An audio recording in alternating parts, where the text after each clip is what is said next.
as a walk-on, what was it like? And this is for both of y'all. What was it like coming out of that tunnel for the first time? To me, that's like the most exciting. I don't know why it's the most exciting time. When they come out of the tunnel, you like, oh my God. So what was it like for you?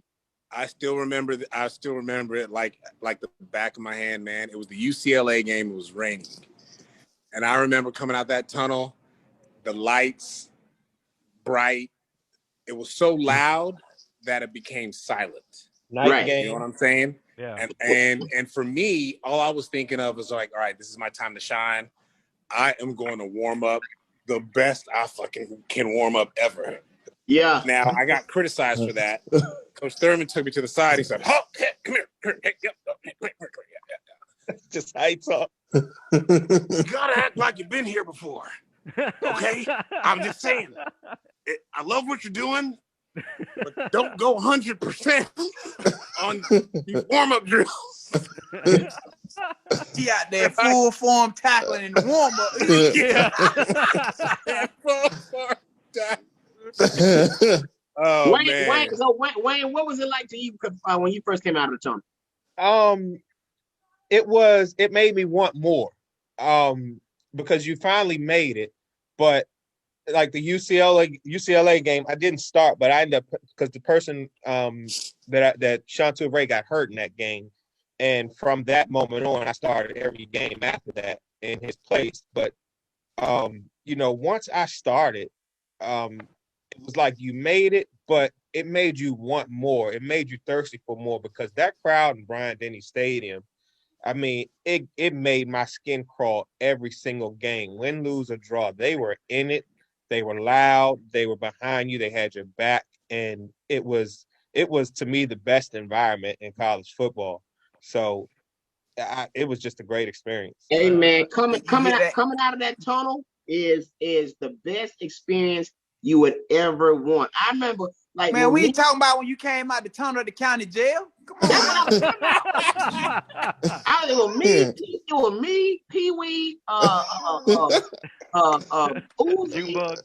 Yeah. And they both, hey man, the piggyback. Hey, when you get out of there, man, you want more. You want to go home. To piggyback that off that, as walk-ons, we just talked about just how insane our fans are in a good way, and just how we embrace every player. And doesn't matter if you're a walk-on starter, and doesn't matter if you're gone from the university 10 years later. How does that support motivate you guys, especially when y'all were there trying to make a name for yourself and come up? Hold on real quick, though, before y'all answer. He cut me off again, Steve. I saw that. No. I'm still hurt after last week. I want to add to what you were saying because I will say this. Being a walk-on, most people look at it like, oh, you were a walk-on. People don't understand that walk-ons put in way more work than scholarship athletes. Mm-hmm. They have to fight 5 times as hard to just get on the travel roster. They have to fight 5 times as hard just to be able to dress for a game. Whereas scholarship guys, most of them are going to dress anyway. Right. Walk-ons fight their asses off for everything that they got. So make no mistake about it. They were just as much a part of the team as the scholarship guys. Because you better believe when we were in practice, scout teams were over there running scout team. Yeah, or the walk-ons were. But you best believe it was some hellified stuff going on. It was not easy. Nothing that they did was easy, from getting to make the team to what they were forced to do in practice. And again, most of them ever want to do is just put their uniform on and come out of that tunnel. That's all most of them ever want to do. And I got to correct you on something, Justin. You said our fans, they embrace you and this and that. Who the hell do you know embracing Freddie Kitchens? Who's embracing Freddie Kitchens? Who was saying yes, Freddie Kitchens? We love him. Pizza Hut. Thank you. All right. Hey, I gotta say this, Hawk. I gotta ask you this, Hawk. So when you were out there, how many times in your mind were you thinking, just don't mess it up? Just don't mess it up. Just don't screw it up. I'm like that when you having sex. Yeah, that's crazy. I tell you what, a corner bump man coverage or 5-man or 1-man, whatever, cover one, Yeah, I was thinking that big time because now in practice, when I had to cover Freddie Millins after I switched from receiver to DB, I mean, there was one time, just to be straight up, he ran a stop route and I went to go tackle him. He did about 8 different little moves, and every move I tried to counter, and it got to the point to I felt like my insides got twisted up and I collapsed. I didn't get to touch him. I didn't get to touch a shoelace. And he burnt me on a stop. I just fell down, right? And but I tell you what, though, that motivation for those guys like Freddie Millins, Gerald Dixon, everybody in all the DBs on vice versa. If those guys didn't give me a hard time, I wouldn't have fought the whole 4 years. Every week situation was motivation for the next week. I was always in my mind planning on getting them back on the field on their way. I never really could get to that point. Sometimes I did by my senior year, but that same type of motivation, like my Independence Bowl ring, I changed the medal in it. I got an inscription, a walk-on never quits in it. I use the same concepts now with Stryker for the past 10 years here. So that chip on the shoulder that I had then, I can't explain how grateful I am for that kind of pressure. You know what I'm saying? Well, that day you should have shot Freddie Miller. You should have shot him. You should have went on and shot. I mean, you got to understand that Freddie was he was a little cocky, and he would do whatever he wanted to do. So I would tee off on Freddie every chance I got. But you got to understand, me and Freddie were roommates. So I would have to go back home. And he'd be looking at me like, man, you had to do that to me. So I get it, huh? Because you shake me one time, it ain't never over. I get it. I understand. Yeah. Hey, Hamid, you brought up the Independence Bowl. Waine, you showed out in the Independence Bowl, and then, of course, several other times.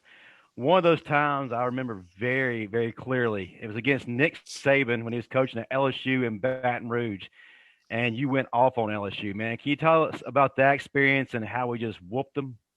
Don't talk about it too loud. You'll get your cable cut off. We went down there and we just physically took them out of the game from the opening whistle. I mean, we were big hits, turnovers, everything. I mean, their fans were so mad. Like, I've never heard Tiger Stadium that quiet. Like, you could hear a mouse piss on cotton in that stadium that day. I mean, we just physically took it to them that whole game. You won SEC. You got Defensive Player of the Week that week. Yeah, I sure did. Dang, you got good memory. Yeah, shit, good memory. I remember. Yeah, my memory. I was sitting my ass at home saying, "Goddamn shit, I can do that shit." So you're bitter. I don't know how you remember that. You said he got good memory. No, he don't. He left that patient wide open and came back on the line. Hey Waine, do me a favor. Move your camera to the right. The other way. The other. And up though. Oh, you talking about the ceiling fan? Hold up. Let me see it. What, man? Hey, why is it every Bama standout come on this live and they ceiling fan be messed up? I don't understand that. What's wrong with my ceiling fan? Why is your ceiling fan so ugly? I don't understand. Look. We're gonna start a GoFundMe. I'm gonna go get a new ceiling. Hey, look, I got another one on the other side of the room. I'm gonna go get new ceiling fans this weekend. Hey man, you don't realize, man, and this is true. This is no lie. The best Bama players we've had on here had ugly ceiling fans. We had one guy with a ceiling fan with one blade in it. It was just going real fast. I got my 5 blades though. No, he had one. Yeah, matter of fact, that was George Teague. Yeah. George Teague, the strip. Oh, yeah. You know, and by the way, Mr. Defending the Star. Yeah, and by the way, Waine, I don't know if you caught that, but Marvin tried to set you up. He's like, "Let me see your ceiling fan." You see that? He was saying something before you got on, and I'm thinking like, you know, what's wrong with my ceiling fan? It's awful. That's what's wrong with it. You should have bought. I said, well, Steve, see that? You should have bought 2 of them, one to give away and one to throw away. That's awful. We also had some guys jump on here and look like they were in the room they grew up in too. Yeah. Yeah. Had the Run DMC poster still on their wall. Hey man, we got to do a segment. Bama Stars. Where are they now? It's the ceiling fan version. The ceiling fan. And make it so bad. Hey, all of these guys, Wayne, all of y'all have graduated and moved on and doing great things, but you won't invest in the ceiling fan. What the hell? Hey, the new house is coming in 2021 or 22. Make sure a new ceiling fan come with it. And he's going to inspect the house before I'll get your plane ticket up here. I'll let you do the inspection. Hey, Justin, I guarantee I bet Haqq open up that guy's back with one of the blades from his ceiling fan. I just hope he dusted it off first. Wow. Oh man. The patient all infected with ceiling fan dust. No. He probably just would him into the freezer and said, "Oh, he'll be all right for a minute." And look, The ceiling fan dust won't do nothing. Hey, the patient complaining to the Haqq, I'm really hurting. I'm hurting bad. A walk-on never quits. Like as he walks out of surgery. As he walks out of surgery, and he writes it on the bill too. Remember, a walk-on can get fired too. Okay. Yeah, it's true. I do have a serious question for both of you guys. Like, we see a lot of former walk-ons who get into college and they become stars, like Rashad Johnson, Levi Wallace, and you, Wayne. Based on y'all's experience, what happens that really elevates these guys from being virtually unknown to becoming stars? I think it's a matter of the support system and your internal will to succeed. Because to walk on, a lot of walk-ons don't actually get to touch the field, but to walk on and have a goal in mind to succeed. Like my goal wasn't to play in the NFL. I just wanted to play college football. And, ultimately my coaches just started telling me, you're going to play on the next level. You have a chance to play on the next level. But to if you have a goal in mind and you're not out there for the fun of it, you're out there to compete, because we've all came from high school and we were competing, and most of us were the big guy on campus in high school. But when you get onto a Division I program, you're not that guy anymore. And especially if you're walking on. So to continue what you have for your goals, you have to have goals for yourself, and to chase your goals so that you can be satisfied with yourself at the end of the day, when you close your eyes at night, when your college career is over, when your professional career is over. For some of us that are lucky enough, you have to look at yourself and say that you are happy with what you put forward every single day, every single year, every single practice, every single workout, everything. Because like Marvin said, it was a hard path for walk-ons.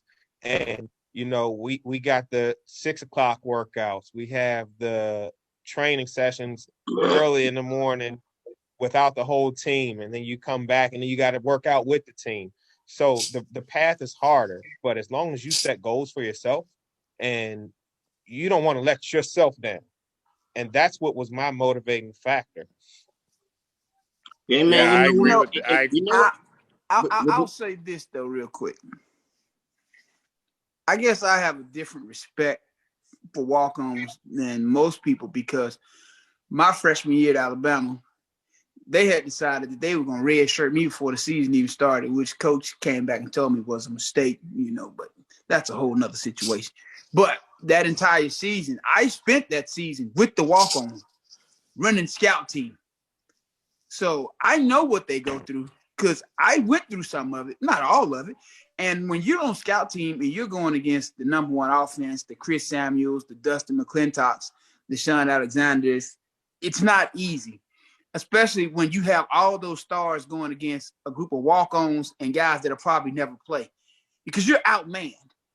And every time that they mess up something, they're gonna repeat it. And coach is looking at them like, you better go kick their ass. So they set us up. Yeah, they set you up for failure as a walk-on. Yeah, they really do. So that's why I say I have a great appreciation for them, because again, that 1 year of being redshirted, I seen firsthand what they go through, and it's easy. It's by no means is it easy, man. It is. Hey, man, you know what? To me, I have so much more respect for y'all. And I'm an even bigger fan just hearing you guys' story, man. Because honestly, this walk-on thing, man, it just pretty much building you up to tear you down. And you guys didn't break or fold. And that to me, man, that is like physical discipline, mental discipline, and that you don't get a whole lot of that at all in this day and time. So, hey, man, kudos to both of y'all. Real talk. And honestly, I really feel like Marvin should have been on the walk-on team his whole career. But you know, it is what it is. You know, yeah. Well, I tell you a funny story though, Steve. So my freshman year, I told you they had me running scout team. We had Chris Samuels on the show, and Chris talked about the time when I knocked him out. But I disrupted practice so much that they stopped letting me run plays on the scout team. Coach Calloway used to hate you. Yeah, he's like, you just go stand over there because we can't get nothing done because you just won't cooperate. Speaking of knocking players out, I heard, Wayne, that there was a time you basically took out Hamid Galloway. Do you mind talking about that? Oh, yeah. Hit him with a hammer. So we had some pretty good guys on our scout defense. And so one day in practice, man, our offense, we were just making them look bad. And so Coach Ivy Williams was the running back coach? Ivy Williams. Yes, sir. Yeah. He was yelling at Hamid. He was like all practice. And then they ran like a toss. And when I tell you, I came up and I hit Hamid and flipped him over backwards. And all you heard, like you would have thought you were in the stadium. All you heard was, ooh. I tell you, the look in his face when he stood up, he just tapped me on the helmet and said, good hit.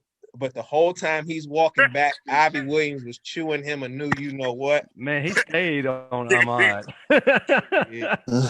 Ivy Williams stayed on everybody but Sean Alexander. That's true. About that. He did. He actually yelled at me for hitting Hamid so hard.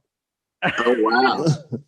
Hey, guys, listen, I got to run. But look, hey, guys, thanks for coming on, man. Much respect for y'all. Much success for y'all. And get some new ceiling fans. All right? Next time you see me, I had new ceiling fan. All right. So, Wayne, what was it like playing for DuBose, man? What was that like? It was. I didn't enjoy the best of times with DuBose, but he was a good coach. Now, don't get me wrong, but he under that coaching staff, I feel like I was showing more what I was worth. And I was kind of overlooked on that coaching staff. I didn't really get my full opportunities. Mm-hmm. But the assistant coach, I think it was not a power struggle, but my position coach was always like, you're doing this right, you're doing that right. But it didn't pay. And I'm not going to say it didn't pay off, because all it did was make me work harder. So it really did pay off, because I knew that I was heading in the right direction. But, you had to beat out a lot of scholarship guys, and it's not always fair. And it's very hard to do. When we had, like I said, we had a really talented group in that secondary. So, things happen for a reason. In due time, everything's going to work out. Speaking of the coaches, of course, in the early 2000s, one of the things we were known for was the coaching carousel. And being in your guys' position, how tough was that for you guys with the constant turnover? Jumping from DuBose to Francione and then Shula. What was that like for you guys, especially when you're trying to make a name for yourselves as walk-ons? Well, I can let me segue on that, because I got a little story for you. I remember right when Francione left, and that was my last year, and I left, right? I probably could have stuck it out, done another year, but for some reason I lost Coach Thurman, and I took that real hard, right? So I remember I went and walked on the soccer team. Wait, Never knew that. I know. Hold on, yeah, what? okay. Wait. I know. All right. I didn't know this. And I hung out with you. I couldn't say it was the best decision that last semester, but I do remember I joined the soccer team, right? Try to teach myself how to play soccer. I remember I was waiting tables when Price came in at Olive Garden. God. He was at tables too. Yeah, he was. It's rolling, baby. So I said, hey, let me get that table. So it was the coaching staff, Mike Price and a few other coaches, the new coaches. And I was waiting on them. And I was trying so hard while I was waiting their table to tell them that I was a former player. I just finished. And I took it real personal that night because they didn't know who the hell I was. And I had exited the program at that time. And I just remember I took that night real hard because I couldn't get the memo across to them that, hey, I could be playing for you right now, but new coaching staff, you know what I'm saying? That kind of changes the game up for a walk-on, right? Right at the very tail end, right when you're thinking you're about to get a scholarship, and all that just kind of changes and goes out the window. So I remember that. Yeah, I remember that I remember that freaking fettuccine Alfredo that man was eating with the chicken parmesan. And that little itty bitty tip, He didn't do anything to his meal, did he? Exactly. What? I didn't do nothing to it. I mean, the way you just said that, my God. Yeah, it's like a man's still alive. I was salty, man. I was salty. Yeah. You didn't give him that Miss Seeley treatment, did you, man? I mean, talking about the man fettuccine Alfredo and the Parmesan. I mean, he's over here. Yeah. I thought he just gonna go. All my life, I had to fight. let me say this. I'm gonna give you two different, because going from Dubose to Franchione, of course, that Franchione staff is the staff that gave me my opportunity, and so it was. And then I saw when Franchione resigned. I felt bad for the players that were left over, because I met with all the coaching staff that was coming in, because in my transition going to the NFL, they were just clueless on what to do. It's like I was really thinking, like, where did y'all get these guys from? Because we were too. I had coaches talking to people for me, from Franchione's staff, talking to scouts, talking to coaches, and just helping my transition out.